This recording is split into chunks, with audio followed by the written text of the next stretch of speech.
तर बिमारी कमी होणारच आहे, पण घरच्यांची सुद्धा बिमारी कमी होणार आहे. आपण जर बिमार पडलो तर घर बिमार पडते. हे करायचं ते करायचं म्हणून अडथळा आणून घरी राहायचं नाही. योगाला यायचं, आपलं शरीर चांगलं करायचं.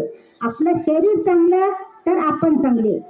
धन संपत्ती असेल हो, धन संपत्ती कमावचाल, पण शरीर संपत्ती कमावणार नाही.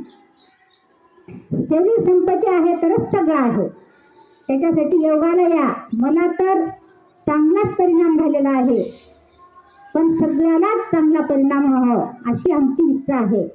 तर आपल्याला संध्याताई गुरु मिळालेले आहेत, तर तुम्ही का योगाला येणार? योगाला यात जावा, लाभ घ्यात जावा. मला तर लाभ झालेलाच आहे. मी का सांगत नाही, पद्मिनीताईलाच का लाभ होते असं म्हणतील म्हणून मी सांगत नाही. पण एकच शिक्षक असतो, पण विद्यार्थी काही पास होतात, काही नापास होतात, काही टक्केवारी कमी घेतात, बरोबर आहे का? त्याच्यासाठी सांगत नाही. मी माझं पॅरलेस कमी झालेलं आहे, बीपीची गोळी पण झालेली आहे, मानेची गोळी पण झालेली आहे. पण आता आणखी एक सांगतो, मी भाकरी चष्मा लावून करत होतो, पण भाकरी करते वेळेस मी चष्मा काढून ठेवून भाकरी करत आहे.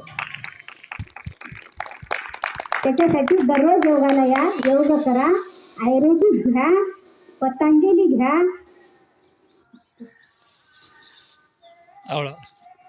सगळे काही सांगते ते घेऊन योगाला येत जा.